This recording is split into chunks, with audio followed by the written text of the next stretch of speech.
Buenas tardes, hoy es el 19 de noviembre. Este es el informe semanal del movimiento de Lyndon LaRouche. Mi nombre es Denis Small, soy el director para Asuntos Iberoamericanos y creo que a una semana del fin de la reunión del COP26 queda claro que fue un fracaso y realmente un fracaso rotundo, pero la pregunta que queda, y es la pregunta estratégica que vamos a abordar hoy, es si ha sido un fracaso temporal o provisional o si va a ser un fracaso permanente, y eso no está decidido. Hoy, 19, es el 8º aniversario de la fundación, del establecimiento de la iniciativa de la Franja y la Ruta del presidente Xi Jinping de China, que dio un discurso en el 2013, hoy, el 19 de noviembre, para anunciar esta iniciativa. Y en estos últimos años eso ha crecido como una alternativa fundamental y fuerte al sistema que se está desplomando, el sistema de la posguerra, del sistema financiero transatlántico. Y Xi Jinping dio un discurso muy importante hoy donde pasó revista de lo logrado en estos 8 años, que es bastante, con una participación de 130 a 140 países en la franja y la ruta, tremendo crecimiento de la economía física y un modelo diferente, diferente al modelo de saqueo y de la especulación, un modelo de ganar-ganar, de un crecimiento de la economía física que se basa en el avance tecnológico y científico. Y aunque no lo enfatizó tanto Xi Jinping en este discurso, sí lo ha enfatizado en otras ocasiones, que este modelo exitoso, a diferencia del sistema que se está desplomando, se basa en un concepto del hombre muy diferente al concepto del sistema del neoliberalismo globalizador. Y es la base de todo el concepto de ganar-ganar. Ahora, en esta ocasión, Helga Sepp-LaRouche, la presidenta y fundadora del Instituto Schiller, fue entrevistada en 2 ocasiones por CGTN de China para hablar del aniversario y hablar también de la conferencia que acabamos de realizar del Instituto Schiller del 13 y el 14 de febrero, noviembre del fin de semana pasado.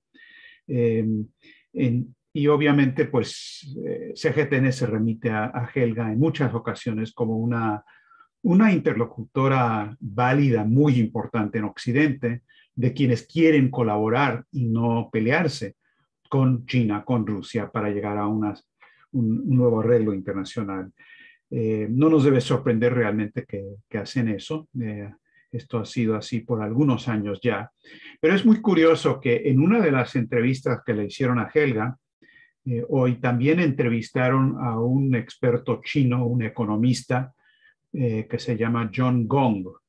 Y él mismo recordó, en respuesta a uno de los comentarios de Helga sobre la manera en que tenemos que dejar atrás la confrontación y entrar a la era de la colaboración, por ejemplo en lo de Afganistán, por ejemplo en la Franja y la Ruta, por ejemplo en COVID. Y John Gong recordó que él conoce muy bien las ideas de Helga Sepp-LaRouche, es más, que él había sido uno de los ponentes principales en una conferencia hace un par de años del Instituto Schiller. Algunos de ustedes se acordarán de eso, donde él nos visitó y habló de la cuestión económica de la Franja y la Ruta. Entonces, él mismo hizo referencia a las conferencias del Instituto Schiller en épocas anteriores, en los últimos años. Ahora, la mención es importante porque este fin de semana pasado, como ustedes saben, realizamos la conferencia del Instituto Schiller de 2 días bajo el título de "Hay que apelar a todos los recursos morales de la humanidad. La humanidad debe ser la especie inmortal". Entonces, deben pensar en ese título por un momento. Vamos a retomar ese asunto. ¿Por qué eso? ¿Por qué recalcamos eso? Y Hubo muchas cosas muy importantes en la discusión. No voy a tratar de resumir de ninguna manera lo que se habló ahí, que está ahí para que todo el mundo lo pueda ver en la página de resumen ejecutivo. Pero sí quiero mencionar que en el primer panel de la discusión sobre si se puede evitar o no una crisis estratégica entre las grandes potencias, hablaron no solamente Helga Sepla-Rusch, sino también una representante muy importante de China, la señora Chen Xiaohan, que es la secretaria general adjunta de la Asociación de China Popular por la Paz y el Desarme, sobre el tema de las relaciones con los principales países y el desarrollo global. Y también en ese mismo panel de la discusión hablaron dos representantes de muy alto nivel de Rusia. Primero, su excelencia la embajadora Ana Evstigneva de la Federación Rusa, que es la representante permanente adjunta, es decir, la número 2, de la misión rusa ante las Naciones Unidas. Y ella ha participado en otras ocasiones también en nuestras conferencias. También habló un viejo amigo nuestro que también ha participado en varias ocasiones, el doctor Andrei Kortunov de Rusia, que es el director general del Consejo de Asuntos Internacionales ruso, RIAC, que es el think tank, es el grupo de expertos o de peritos oficial de la Cancillería rusa, es decir, quien encabeza esta organización RIAC, del que es director general o secretario general, no, director general Kortunov, es el canciller Lavrov. Entonces fue una discusión muy importante en esta ocasión de diálogo entre las principales potencias sobre cuál debe ser una alternativa al sistema caduco que está llevando al mundo al desplome económico y al peligro de guerra. Entonces, esto fue una parte importante. Hubo otros aspectos extremadamente importantes de la conferencia, pero yo me voy a atrever a decir que lo más significativo de esta conferencia y por la que se va a recordar esta conferencia en este sentido es que fue aquí donde Helga presentó lo que ella llamó su iniciativa Avicena o Ibencina, a nombre del gran filósofo, médico, historiador científico islámico del siglo X y XI, una figura importantísima en la historia filosófica conceptual del mundo. Y ella planteó el proyecto Ibencina o Avicena como el nombre que le dio a la necesidad de la cooperación entre Estados Unidos, China, India, Pakistán y otros países para salvar a Afganistán de lo que es claramente un intento de destrozar a ese país y dejarlos todos o muertos o sumisos. Y sumisos no creo, por la historia de Afganistán. Están tratando de destruir y matar por hambre a Afganistán, y también al congelar los recursos que tiene el Banco Central de Afganistán y cancelar cualquier relación con la banca internacional, están tratando intencionalmente de arrojar a Afganistán a los brazos abiertos del narcotráfico internacional, que tiene un papel muy importante en Afganistán con la producción de opio y heroína, porque a estas alturas no les queda más solución, no hay remedio. Si están censurados y bloqueados y demás por el sector financiero internacional, obviamente quienes van a ser los grandes ganadores ahí es el aparato llamado narcotráfico, que sea controlado desde Londres por la gran banca londinense. Entonces la propuesta Avicena de Helga es significativa en cuanto a lo de Afganistán, pero tiene una importancia mayor que en un momento vamos a conversar, que para mí es el punto decisivo de esta conferencia. Ahora, demos un paso atrás, a una semana atrás, a lo que fue el cierre de la conferencia de COP26. Bueno, ocurrió hace una semana, el viernes, hace una semana, viernes 12 de noviembre, y claramente fue un fracaso en lo que fueron sus intenciones, que fue lograr, la idea era lograr que todo el mundo firmase la declaración conjunta declarando oficialmente que iban a ponerle un fin a la era del carbón, que iban a descarbonizar. No reducir, sino completamente descarbonizar. Y lo que pasó es que en general los países del sector en desarrollo, pero muy particularmente India y China, cada uno a su manera con sus propias características específicas de diplomacia, plantearon un no rotundo. Y eso dejó todo lo que fue el plan de la COP26 volando en el aire. Y claro, hubo un poco un problema de imagen pública, ¿no? Con los 400 jets privados que llegaron a Glasgow, hablando del cambio climático, a la vez contaminando a estos señores, la gente más rica del planeta, los Jeff Bezos, los Soros, por supuesto, la reina de Inglaterra, el príncipe Carlos, o sea, para quienes antes se preguntaban si la Rus tenía razón cuando insistía que son los británicos los que están detrás de todo. Creo que después del COP26 no queda mucha duda. Pero en la clausura oficial hay dos declaraciones que les quiero leer que creo que reflejan lo que pasó y el estado de ánimo de estos señores. El presidente británico de la COP26, Alok Sharma, dijo, casi llorando, literalmente casi llorando, en la sesión final, dijo: le pido disculpas a los delegados por la manera en que este proceso ha terminado y lo siento profundamente. Y luego le echó la culpa a India y China. India y China tendrán que explicar lo que hicieron y lo que no hicieron. John Kerry, que fue, aunque no fue el presidente, fue el torcedor de brazos oficial, ¿no? Como el representante de Estados Unidos para la conferencia, y se la pasó por meses, años torciendo brazos, dijo muy molesto en la conferencia de prensa que sí, que le pareció, si le había agradado o no el hecho de que se declaró que se iba a ir reduciendo, no eliminando, sino reduciendo poco a poco, cada país a su manera, la emisión de CO2. Y Kerry dijo molesto: me agradó que tuvimos que ajustar una cosa hoy en la noche de manera muy fuera de lo normal. No, pero si no lo hubiéramos hecho, no tendríamos un acuerdo.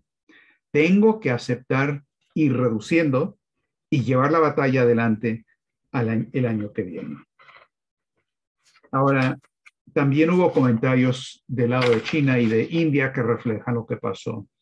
Primero, la declaración de China por parte del portavoz del Ministerio de Relaciones Exteriores, Zhao Lijian, que respondió a una pregunta sobre por qué Sharma le había echado la culpa a China e India. Y Zhao dijo: en muchos países en desarrollo, no todo mundo tiene acceso a la electricidad y el suministro de energía eléctrica no es adecuado. Antes de pedirles a todos los países que dejen de usar el carbón, debemos tomar en consideración el déficit energético en estos países para garantizar su seguridad energética. Necesitamos acciones concretas más que consignas. Y el representante de la India, el ministro de Medio Ambiente, Bhupender Yadav, fue todavía más agresivo, como dije, ¿no? Con características de China o de India. Él dijo, cuando intervino en la sesión plenaria informal de balance, el sábado 13 de noviembre, mientras realizábamos nosotros nuestra conferencia, declaró su posición, que fue secundada por China, Sudáfrica, Nigeria, Irán, Venezuela, Cuba y otros, según el Times de India. Lo que dijo es lo siguiente, Yadav dijo: los combustibles fósiles y su utilización han permitido al mundo alcanzar un alto grado de riqueza y bienestar. Cada país llegará al cero neto según sus propias circunstancias nacionales, sus puntos fuertes y débiles. los países en desarrollo tienen derecho a su parte justa del presupuesto mundial de carbono y tienen derecho a un uso responsable de los combustibles fósiles dentro de este ámbito. ¿Cómo se puede esperar que los países en desarrollo puedan hacer promesas sobre la eliminación de las subvenciones a los combustibles fósiles? Los países en desarrollo todavía tienen que ocuparse de sus planes de desarrollo y de la erradicación de la pobreza. Y para ello, las subvenciones proporcionan una seguridad social y un apoyo muy necesarios. Ahora, más claro no canta el gallo en términos de lo que el punto de diferencia. Nadie de los representantes ahí, ni India, ni China, ni Rusia, cuestionaron o atacaron la base axiomática de que el dióxido de carbono es causa fundamental o importante del cambio climático.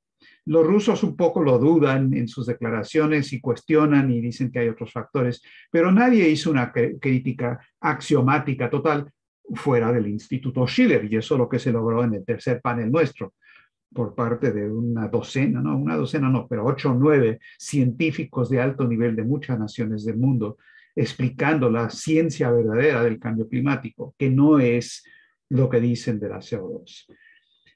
Sin embargo, a pesar de eso, sí hundieron el plan de la COP26 con declaraciones como estas, donde dijeron, miren, señores, ustedes digan lo que quieran decir, nosotros vamos a desarrollarnos y no vamos a permitir que se nos pare en eso. Ahora, es curioso que casi inmediatamente después de este fracaso de la COP26, se llevaron a cabo una serie de consultas internacionales que reflejan una orientación más pragmática, menos belicista en diferentes situaciones mundiales. No estoy diciendo que fueron un resultado directo, uno a uno, a lo que pasó en Glasgow, pero sí tiene que ver con el cuadro estratégico, porque si los británicos y el príncipe Carlos y la princesa Isabel, que en paz descanse y ojalá y sea pronto, por lo menos lo que son sus iniciativas políticas de esta dama nefasta, eh, lo que, lo que sí es cierto es que se llevaron a cabo una serie de consultas muy importantes. Xi Jinping y Biden hablaron por teléfono, una videoconferencia por más de 3 horas y media, y fue una discusión a fondo. Tanto los chinos como los norteamericanos informaron que se hablaron de temas decisivas y, entre otras cosas, Estados Unidos reiteró que se atiene a la política de una sola China, se atiene a su oposición a la independencia de Taiwán y se atiene a la idea de resolver los problemas de manera pacífica y no llegar a confrontaciones. Ahora, claro, que no sea nada más de la boca para afuera y que pase a acciones, va a depender de mucho más que la discusión de Biden y Xi, y va a depender de mucho más que Biden, porque él no es quien maneja, por lo menos no 100% la política estadounidense en estas cuestiones, pero sí es muy importante y muy positivo lo que ocurrió. Luego Putin y Macron tuvieron una discusión de 1 hora y cuarto sobre la situación explosiva en la frontera entre Bielorrusia y Polonia para tratar de calmar la situación. Y también Merkel y Lukashenko, a pesar de que el gobierno de Merkel no reconoce la victoria en las elecciones de Lukashenko, no lo reconoce como presidente, a pesar de eso, hablaron los dos ya en 2 ocasiones, Merkel en representación de la Unión Europea, diciendo que, bueno, no lo reconocemos, pero tenemos que hablar con él para tratar de calmar la situación en la frontera. Y todo indica que en estos últimos días sí se ha calmado significativamente. Están hablando ahora de vuelos para repatriar a estos pobres inmigrantes a Irak, a Siria y a otros países de los que están huyendo, pero tratar de con eso evitar una explosión en la frontera. Ahora, entonces estas iniciativas ayudaron a calmar un poco, de momento, temporalmente, la situación estratégica. Ahora, a manera de resumen y hacer las sumas y restas de la conferencia del Instituto Schiller sobre diferentes puntos estratégicos, sobre casi todos los puntos centrales que son los problemas específicos de crisis internacionales. Lyndon LaRouche planteó soluciones y esas soluciones existen y las estamos elaborando y presentando y volviendo a presentar en el marco estratégico. El problema no es el planteamiento de las soluciones específicas, están ahí. Por ejemplo, el tema de la hiperinflación. Esto sigue adelante terriblemente. Lo que va a pasar especialmente en Europa este invierno con el frío y con los aumentos de los precios de los energéticos va a ser terrible para todos los países. Y la hiperinflación sigue creciendo, no solamente en energéticos, sino también en los metales básicos. Tenemos una indicación de eso, de lo que ha pasado en el mercado bursátil de metales que está centrado en Londres, por supuesto. El famoso London Metals Exchange, que es donde se establecen los precios internacionales de los metales básicos, que fue fundada en 1877 por los principales bancos de la City de Londres, son los que establecen los precios internacionales en los mercados spot y demás, igual que en Rotterdam y Ámsterdam, respectivamente, los precios del petróleo y de energéticos, otros energéticos de gas natural. En el caso de la Bolsa de Metales de Londres, del London Metals Exchange, de septiembre del 2020 a septiembre del 2021, en los últimos 2 meses, el precio del zinc aumentó el 25%, níquel 30%, estaño 94% y así por el estilo. Ahora, este es un mercado que tiene cada año las compraventas suman 11 billones de dólares, más de 11, 12 billones de dólares. Es decir, esto es muy grande. Y es la especulación ahí que está causando estos aumentos de precios que le decía. La solución es obvia en términos de Glass-Steagall, en términos de cerrar la especulación, de establecer tratados o acuerdos de largo plazo, en muchos casos entre compañías estatales, cuando tiene que ser de producción de petróleo y demás, pero predecibles a largo plazo para el suministro de estos metales energéticos y demás, tal y como LaRouche planteó muchas veces en sus propuestas para el puente terrestre mundial, en Operación Juárez, también para la situación de Iberoamérica y demás. Entonces, esto en cuanto a la hiperinflación y el desplome de la economía física. Luego está el tema de las guerras, en particular lo de Afganistán. La solución ahí también es obvia, que se tiene que negociar, se tiene que lograr una solución con las potencias regionales, muy particularmente India y China tienen que cooperar con Pakistán y otros para la estabilización de Afganistán junto con Rusia. Y entre paréntesis, me parece muy importante estratégicamente el posible significado a futuro del papel que jugó India en hundir la COP26. Porque el gobierno de India, de Narendra Modi, ha estado muy sumiso a la estrategia británica en los últimos años, en particular por no unirse a la Franja y la Ruta por las razones geopolíticas demasiado conocidas y también por su pelea con Pakistán sobre el corredor económico Pakistán, China y demás. Entonces, no es que haya ningún indicio directo de que pueda haber un cambio de la India respecto a la Franja y la Ruta, pero el papel que jugaron en la COP26 es muy significativo y va a tender a fortalecer a esa tendencia nacionalista positiva, no hostil, no chauvinista, en India conectada a Indira Gandhi, a Nehru y demás. Vamos a ver qué produce eso.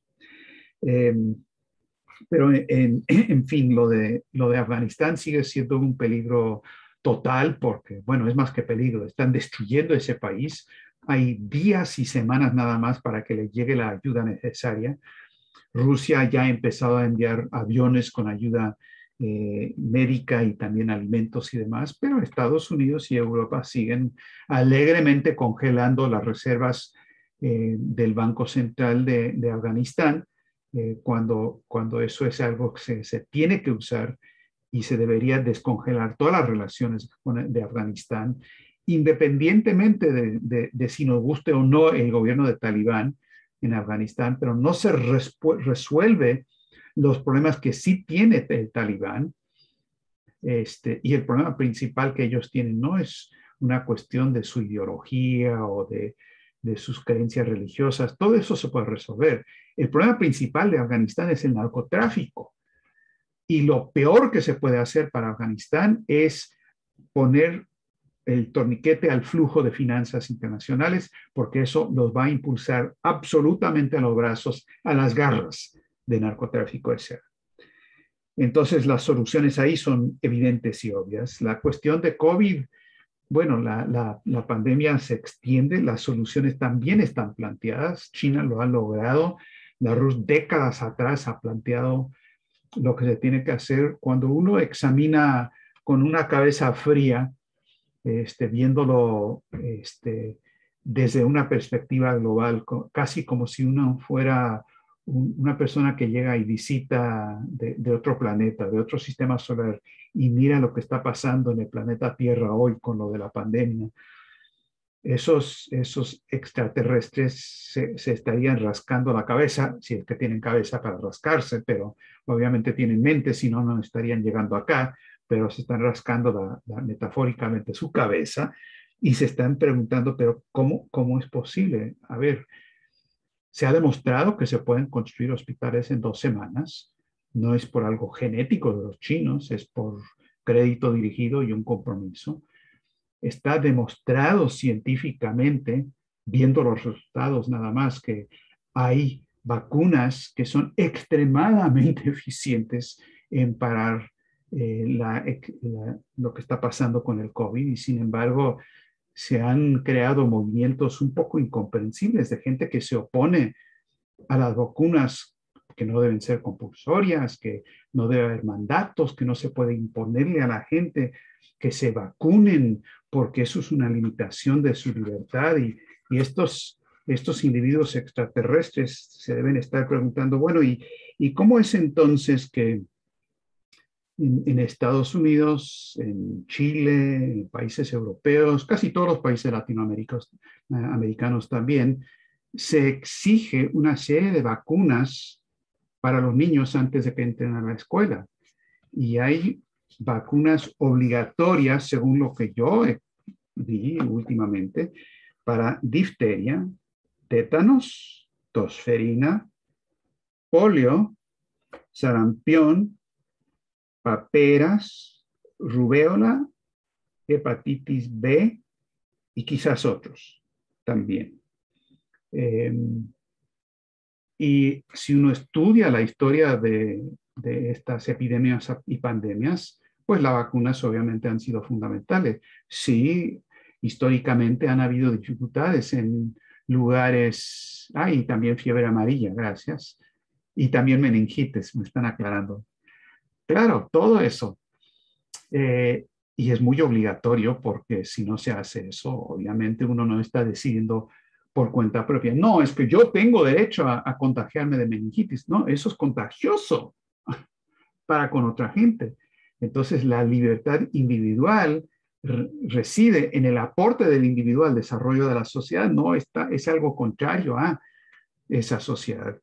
Entonces, sí es cierto que en la historia de polio y de todo lo demás, ha habido resistencia en lugares muy atrasados, en civilizaciones y culturas muy atrasadas, que no saben lo que es la medicina moderna, que desconocen, le tienen miedo. Llega el médico y llega con la jeringa y la enfermera, y la gente tiene miedo. Hay que educarlos, hay que explicarles, hay que tener paciencia con culturas atrasadas que todavía no tienen conocimiento de la ciencia moderna.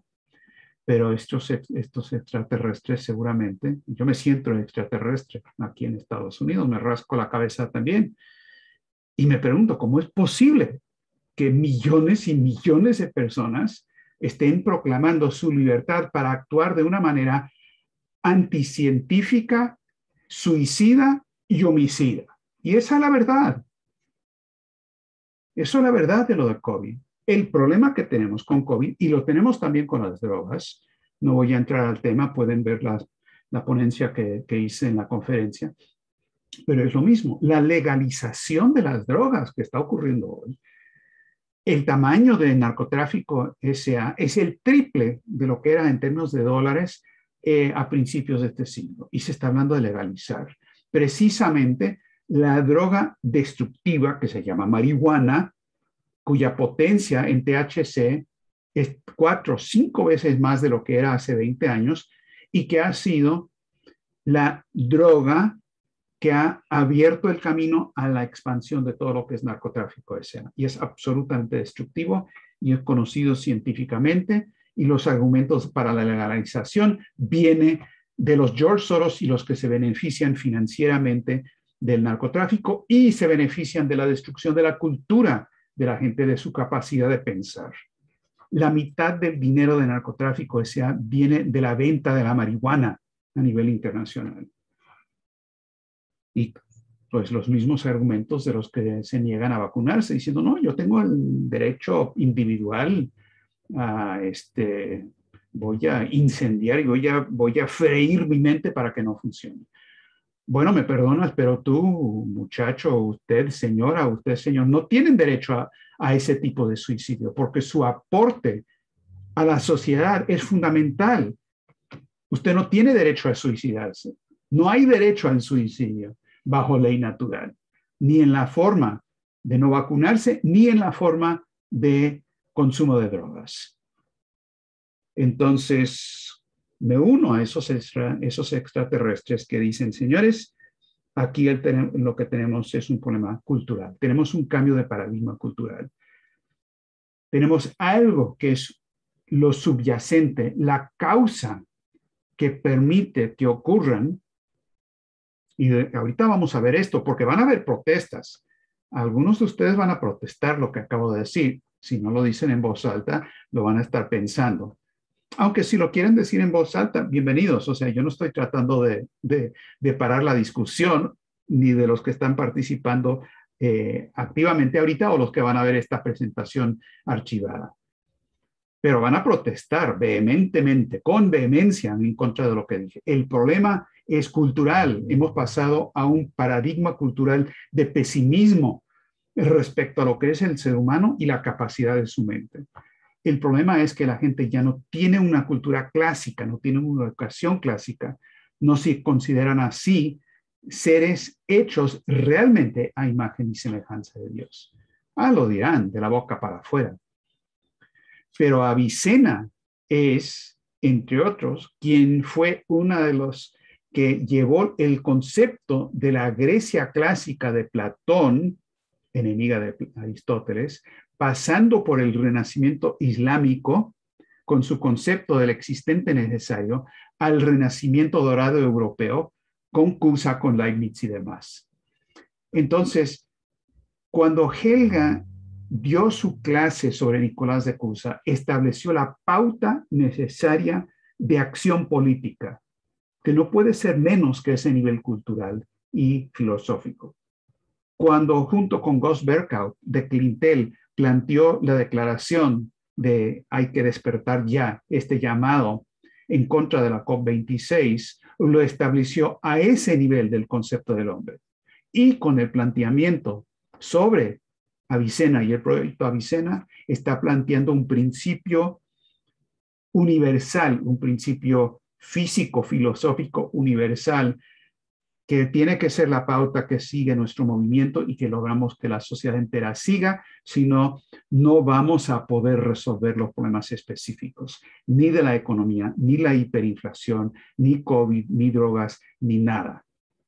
Esa es la causa fundamental y por lo tanto la solución fundamental recae sobre nuestros hombros en ese dominio fundamental. Por eso, insisto, esta última conferencia nuestra fue la conferencia del proyecto Avicena. Muchas gracias por su participación esta semana.